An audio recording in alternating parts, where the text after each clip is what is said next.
What's up, guys? I skipped yesterday's card. I'm going to have one play on today's baseball card. We'll see how that goes, I guess. Hopefully, I can get back some of my winning ways here for the stretch run this year and turn this year around. Football season is starting. I'm going to have an NFL video coming out maybe tonight. Hopefully, I don't know. We'll see. And college football as well. A lot of football going on. All right, we have a full Major League Baseball card, which is what I'm going to talk about on this show here. I kind of want to try to keep this concise this time. I don't know how I'm going to do that, but I guess when I looked over the card, the strongest leans that I had, my attention kind of jumped to the teams that are trying to avoid sweeps here for the most part. And that would be the Boston Red Sox. My Red Sox are one of those teams as they're trying to avoid being swept by the Mets. They've lost 4 games in a row. Red Sox had their opportunities, man, as the Twins lost some games. The Kansas City Royals, who I'm going to talk about in a second, have lost 7 in a row. I don't exactly want to try to jump on one of these teams like the Red Sox or the Royals to try to break their losing streak, though. It's just like, I don't know. I don't necessarily want to jump in front of that losing train necessarily. It's like neither of these two teams seem to want it, man, even though they could just grab it because Seattle is putting themselves pretty much out of the playoff race. Could have been there for the Red Sox. It looks like it will be the Royals, as bad as they've been playing recently. This Red Sox matchup is between Houck and Megill. Red Sox are up from minus 105 to minus 109, so the books are telling you something, even though I believe the Red Sox have the worst record than the Mets. Odds makers are telling you the Red Sox have the advantage in this pitching matchup, which I believe they do. 59% of the tickets are on the Red Sox, so it's not that much of a secret, but 72% of the cash. So it looks like the cash is on the Red Sox. The line has moved up a little bit on the Red Sox. Tanner Houck is the better of these two pitchers, but he hasn't been as good since the All-Star appearance that he had, man. He had that All-Star appearance. He did badly in that game, too, and then he came out of that and he had some mediocre starts, although you could give him a pass maybe a little bit because he was in Colorado and then he faced the Yankees. That's not easy, but he walked too many guys. Then he had another bad start against Texas. His strikeout walk ratio just hasn't been as good since then, man. He just hasn't been the same. 4.29 ERA in August, although maybe he's rounding back into form because he is coming off a shutout performance over 6 innings against the Tigers, which I think was the last game the Red Sox even won, was Houck pitching. So maybe he is kind of rounding back into form. And in that month of August, that wasn't really that good. He did allow 6 earned runs in 2 games against Texas and Arizona. But then he also faced Houston twice and didn't do as badly against them. Faced Texas again and didn't do as badly against them. So he did face some tough offenses in that month, including facing 2 of them basically in back-to-back starts almost. Had to go back and face that same offense that just saw him like right away. So that's not an easy thing to do either. So I do still lean to the Red Sox here, but I don't think it's strong enough. Megill basically has almost no history against the Red Sox. I mean, his numbers are not very good this year, obviously. Houck's are certainly better. Megill hasn't had a good season in his entire career. That goes back to 2021. He just hasn't been able to do it, but only Tyler O'Neill on the Red Sox has ever even faced him before, and he's 1 for 2 with a 2-run double, I guess, and a strikeout off of him. So I don't know what we can really determine there. I mentioned the Kansas City Royals. I do lean to their side as well. They're trying to avoid being swept by Cleveland and get swept for a second straight series. They've lost 7 games in a row. Like I said, Kansas City is up from minus 132 to minus 133, a slight move up, and they do have some of the public action. Because, again, the public, they do take into account these starting pitching matchups, man. Because Cleveland does have the better record, but the public is on Kansas City, even though they're laying a little bit of a price. 67% of the tickets, but 86% on the cash. So it looks like Kansas City does have the cash discrepancy on them and the line moving up on them. And I agree with the Kansas City side. It's just you're having to step in front of a train that's like completely gone off the tracks right now. That's the one problem. Ben Lively is pitching for Cleveland. His numbers aren't that bad on the season, but he's struggled more recently, which I was saying I thought he was going to regress a little bit after he was putting up numbers that were kind of above his talent level for a few months there at the beginning of the season. He has regressed a little bit with a 4.5 ERA in July, 5.4 in August, and a really bad strikeout walk ratio of 19-13 in the month of August and 31 2/3 innings pitched. That hasn't been good. So he is starting to kind of lose it a little bit. And his numbers up against Kansas City aren't good at all. In 53 at-bats, they have a 340 batting average off him, even though he somehow put up a 14-0 strikeout walk ratio against him. And even with those no walks, Kansas City has still put up an 849 OPS off of him. So they've hit him pretty hard. So I do think that Seth Lugo is where to go in this one. I do think he has the edge, even though he's been struggling recently too after he was having a really good season. He's shown glimpses of that in the past. I mean, he's an older dude at this point, but he was putting together a nice season, which he has had a few over his career. Started kind of maybe tiring out towards the end of the season, I suppose. And again, he was an all-star pitcher as well. He pitched in the all-star game and then kind of hasn't done as well since then. He had a 4.78 ERA in the month of July and 4.91 in August, with some stinkers in there, but most of them were against teams that can hit decently. One was against the Cubs, who have started hitting pretty well more recently. And then Red Sox, Minnesota, and Philly were the teams that hit him the best in that stretch. So not the worst offenses there that he was facing. 31-12 strikeout walk ratio in August indicates that he's still got decent command, decent stuff, but he was getting hit a little bit hard. But he just came off a nice 1-run, 7-inning performance with 9 strikeouts and only 1 walk at Houston, bouncing back from a pretty bad start against Philly. So that kind of tells me that he's still pitching decently, man. Like, he still has the ability to bounce back. He hasn't, like, completely gone off the rails. So that might start him trending in a decent direction again. And Cleveland has not hit him that well historically. In 56 at-bats, he has a 15-2 strikeout walk ratio against them and has held them to a 232 average and 705 OPS. So Lugo would be the way I would look in that one. That's not going to be my play either. And I will mention briefly, just because I thought it was interesting, San Diego has Yu Darvish coming back off the DL. And usually when you get like a veteran pitcher like that coming off the DL, that tends to be the way that you want to look there, but it looks like the market is signaling against it, which kind of surprises me. San Diego's obviously favored at home against a not very great Detroit team. Minus 195 down to minus 187 on the San Diego money line, though, with 69% of the tickets on them because they're San Diego. They're obviously the better team. Everybody knows that. 77% of the cash, however, on the other side on Detroit. But like I said, I don't really understand why the market is signaling that way. I mean, San Diego did return home from a road trip that was brief, but it did take them all the way to Tampa, and they didn't play badly yesterday. Musgrove had a good outing against this Detroit team. Detroit went with an opener approach, which does, of course, mean that when a team goes with an opener approach, they usually save a lot of their bullpen, and that was the case last night. They used Madden for 4 innings in relief, so a lot of Detroit's bullpen will still be intact here, whereas San Diego used some of their best relievers to finish off that game with a small lead and a 3-0 win last night. So the bullpen situation doesn't look like it's the best for San Diego, even though I do think that they have the better bullpen out of the two generally. But the starting pitching matchup I do think is kind of a big mismatch in favor of San Diego. So I'm kind of surprised to see the market like this with Keter Montero pitching for Detroit. He has not put up good numbers this season, although he's been pitching a little bit better in the month of August, dropping his ERA a bit, even though it's still above 5, and his whip is still way too high.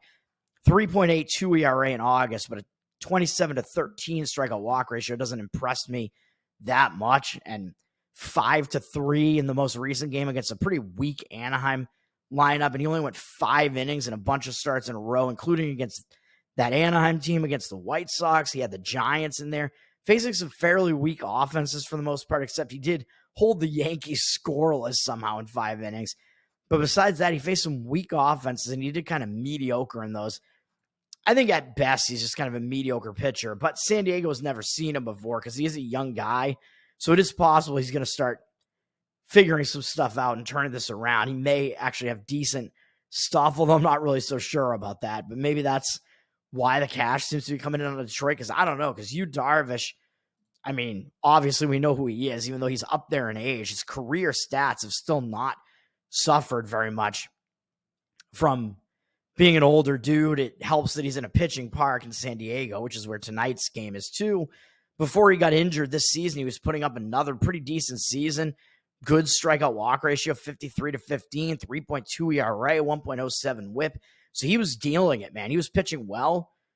And like I said, when you have a veteran like this and they're coming off the DL, that usually is a spot where they're ready to go, and they usually want to pitch pretty well, and they tend to do that. Darvish has also had 5 shutout performances this season in 11 starts. 5 of them he didn't allow any runs, although one of them was the first start of the year, which was that one of those Dodgers games. I don't know if that was one of the ones in Korea or whatever. Was it in Korea or Japan? I forget. Somewhere in Asia. That one he only went 3 2/3, and he did walk 3 guys. Somehow kept the Dodgers from scoring. But other than that, he had shutout performances where he went deeper into the other starts, at least 5 innings in all the other ones that I was talking about. And then he wound up getting hurt. He had his worst start of the season against the Yankees, really his only actual bad start, kind of. And then against Miami, he was faltering a little bit, but may have been dealing with the injury going into that game. Now he's coming back out of the injury. So I do think that Darvish is in a decent spot to put together a decent outing here. Like I said, veteran pitcher coming back from injury like this, they tend to step it up and pitch well. And Detroit only has 3 hitters who have ever seen him before, and they're 0 for 10 off him with 6 strikeouts combined. So Detroit has not seen him very much, so they might struggle against him as well. And the guys that have seen him have struggled pretty mightily against Darvish. So San Diego, to me, looks like they might be the side. Maybe you could go first 5 innings on them because the bullpen situation isn't as great for them, but it seems kind of strange to me that the market is indicating so far against it. And the game I'm actually going to play, I think, is also a mismatch. And I don't know what the market is doing on this because I don't see the percentages, but I'm playing a big favorite in the Chicago Cubs, and they're down from -195 to -190, which I don't love that. But I think there are a lot of things about this matchup and situation that I like here. The Cubs are on a tear, man. They were hot for a while. They swept this Pirates team. And, of course, the Pirates probably want nothing more than to sweep Chicago back here. As Chicago swept them in Pittsburgh. Pittsburgh would love that road revenge sweep. But Pittsburgh has already taken the first 2 games of the series, man. So they might start getting a little bit at ease, a little bit complacent. And Pittsburgh really doesn't have anything left to play for. I mean, neither of these teams do, but the Cubs are in second place. So they're like not really eliminated yet, even though Pittsburgh might as well be eliminated. Whereas the Cubs, I mean, you could argue that maybe there is still like an outside chance. They're actually not that far behind the Braves. So there is still like a chance there for the Cubs, I think. I don't know what the wild card standings actually look like. I don't know who they would actually have to catch up to, but I think the Cubs actually still are kind of in it after that recent hot streak that they had, that hot run. So I think Chicago does have a reason to be motivated in this game. And it is a game where yesterday the Pirates shut them out, so the Cubs might be pissed off about that. And that was a Paul Skeens game. Skeens didn't do that well, though. He was wild. He walked 4 guys. They took him out after 5 innings. Pirates notoriously have not been good in games after Paul Skeens pitches. It's kind of been like a letdown type of spot for the Pirates. So we have that going for the Cubs here. Pirates did use some of their better relievers to kind of help finish off that game last night. So that's not great for their bullpen scenario. I think the Cubs have the better of the 2 bullpens. Cubs did use a few of their decent relievers yesterday as well. But I think the Pirates bullpen is in the worst shape here after this. I think they're the worst of the 2 bullpens generally. And they used some of their best guys yesterday to try to put that game away. So I like that aspect of this for the Cubs. I like the fact that they are the team that still has something to technically play for here. They're at home. They're trying to avoid the sweep as well. So trying to avoid that embarrassment. And getting shut out yesterday was embarrassing, even though it was Paul Skeens. Skeens, I mean, he is a pretty dominant pitcher, even though he seems to be wearing out a little bit in his rookie season and not being able to go the complete distance there on the season. And then we look at the starting pitching matchup here. Domingo Germán is pitching for Pittsburgh. He's a guy who's in his 30s now, and he put together a few pretty decent seasons for the Yankees with pretty low whips for the Yankees in some of those seasons and decent strikeout rates for the Yankees, but he has not done well for Pittsburgh. He has only made 6 appearances this season so far in 1 start for Pittsburgh, and it hasn't been great for him. I don't even know which one of these outings was a start, actually. Oh, it must have been the 6th inning. He did have a 6-inning shutout against Texas back on August 21st, which I guess was his 1 start, probably. But he did walk 4 guys in that game, too. So he put a lot of guys on base and just kind of got away with it. And other than that, his numbers have not been very impressive this season with a 6.11 ERA, 1.58 whip, all the rest being in relief appearances. And it is being skewed a little bit by 1 outing on August 26th, where he gave up 8 earned runs on 6 hits, 4 walks, and struck out 3 in 2 2/3. He put, how many men on base was that? He put 10 men on base and 8 of them scored. Oh, and who was that game against, by the way? That was against the Chicago Cubs. So 2 starts ago for Herman, the Cubs just saw him, and that was an 18-8 win for the Cubs. And Herman got absolutely blasted in that game by the Cubs. So the Cubs have recent familiarity with him, even though he hasn't made many appearances this season. The Cubs just saw him, so the Cubs know what they're going to get out of him. And the Cubs did well against him in that outing, man. I mean, that was a bad outing for Herman. Does that mean we're going to maybe see him potentially bounce back? I mean, sure. I don't think he's going to be that bad, but we don't need him to be epically bad in this one to just lose this game against Chicago's ace pitcher, who I'll talk about in a second. We just need Herman to not do that well, which I think the Cubs are in a good spot to be able to hit him again because they just saw him, and he didn't do well coming off of that outing either. He pitched better a little bit against Cleveland, but it was still not a great outing from him. 2 earned runs, walked another guy, gave up 5 hits, so he put 6 men on base in 3 innings in that one. Did strike out 4. So again, he's putting way too many men on base. 15-12 strikeout walk ratio overall this season, and only 17 2/3 innings pitched. So we are looking at small sample sizes here. That's true. And his stats against the Cubs are weird, man. It's a mixed bag. They're only 9 for 40 off of him, but they have 2 doubles off him, 3 home runs, 11 RBIs. So you could say, well, that's kind of fluky. Like, you should look at the batting average more, right? Which sometimes I do, but he's also walked 10 guys and struck out 14. So he has a lot of strikeouts against them, but he's putting a lot of men on base against them. And when he's getting hit by them, he's getting hit hard.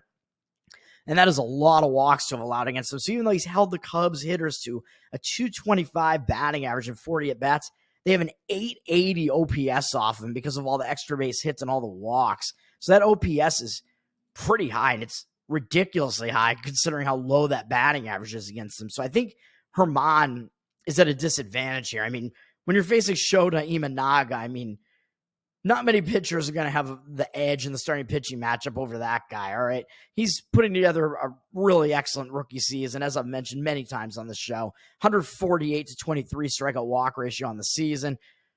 Only allowed 131 hits and 146 1/3 innings pitched. He's allowed 23 home runs, which is a bit high. That's his worst stat there because everything else is good. It's a pretty high strikeout rate, a good strikeout walk ratio, not walking a lot of guys, not allowing many hits. He had a pretty bad month in the middle of the season there in June with a 5.67 ERA, but he's bounced back nicely from that. And since that bad start against the Mets, where he allowed 10 earned runs, he has not allowed more than 3 earned runs, or no, he hasn't allowed more than 4 earned runs in any start, and that was 1 start against St. Louis. Take that one out, and he hasn't allowed more than 3 in any start. Put together a 2.55 ERA and a nice bounce-back July, facing some good offenses in there, too, in Philadelphia, at Baltimore, Arizona, did well in basically all of those starts. Then this most recent month in August, he faced some weaker offenses. He had a couple of hiccups. The St. Louis start wasn't great, but he bounced back nicely and had a nice start against Minnesota, who are a pretty decent hitting team. Then he didn't do well against Cleveland, but the defense kind of let him down in that one. He allowed 7 runs, and only 3 of them were earned. So maybe some defensive issues in that one. So I'm not going to really hold that much against him. Other than that, he's been decent this month with last month, because we're now in September, with a 3.68 ERA in August, 37-6 strikeout walk ratio. That in 36 and 2/3 innings, only 31 hits allowed. That still tells you he's still dealing it. He's still getting a lot of strikeouts. He's not walking a lot of guys. He's still got his command. And up against Pittsburgh, I mentioned that even though Herman doesn't have many outings this season, his second most recent outing was against these Cubs hitters. So the Cubs basically just saw him. Whereas Imanaga, even though, yes, he is in their division, Pittsburgh has only seen him once ever, and that was back in May. So they might still be a little bit unfamiliar with him, man. He was really dominating back then. I mean, he's taken a little bit of a step back since then, but still. He went 7 innings and allowed no runs in that game and only 4 hits, 7 strikeouts, 1 walk. So he dominated them, and I think he is a dominant enough pitcher that the fact that Pittsburgh is semi-familiar with him after facing him once, it was a while ago, and I don't think that necessarily means they're going to do that much better. I mean, I don't expect him to do as well as he did in that one, but as long as he does well enough and Herman does poorly enough, I think we should be able to get this one, man, even though we're having to lay a price on this. Imanaga, 3.14 ERA, 1.05 whip on the season. Obviously, really good numbers. And then against Pittsburgh, which is basically, I think this is all just from that one start that I mentioned where he faced Pittsburgh. Their hitters right now, I think all from that one start are only 2 for 22 off him with no extra base hits, 8 strikeouts, 1 walk. So in 22 at bats, he held them to an 0.91 batting average and 221 OPS. So those are good stats. Although, of course, he did have the edge in that one, being completely unseen going into that for these Pittsburgh hitters. But I still think that he should have an edge in this one as well, just because I think he's the better pitcher. So here I think we have the edge in, I think, every phase of this game. I think we have the edge in the starting pitching matchup, the bullpen situation, and I think the Cubs have the better offenses. The Pirates' offense has kind of been struggling. Cubs had a really nice offensive tear up until recently, and I'm not going to hold that 5-0 loss against them that much. That was the worst pitching matchup they could have possibly had. As I mentioned it on the show yesterday, it was Paul Skeens against Kyle Hendricks. I mean, you're pretty much not going to win that game if that's the matchup. I guess I should have bet on Pittsburgh, but you're not really getting much value playing Paul Skeens. They were a road favorite because that matchup was so lopsided. This, again, I think is lopsided, but completely in the other direction on the Cubs. And the best we can do on this, is, I think, is we have to take the Cubs run line here and lay the -1.5 runs and just hopefully it gets there and hope that the edge is enough that it's going to happen. I still, again, I told you, I don't see the market percentages on this yet. They're at -190 on the money line, which is not something I'm totally interested in. So we take it to the run line. You can get it closer to like basically playing a spread price. You can get it at +116, it looks like right now at FanDuel, although I see it around +110 and maybe better at some other places too. So similar price. That's the one play. Chicago Cubs -1.5 on the run line at plus money, +116 for me. Hopefully it gets there, and then I'm going to have to put out these football videos. It's that time of the year where I'm getting absolutely no sleep. Hopefully I'll figure out a way to do something about that. Let's have a good one, man. Peace.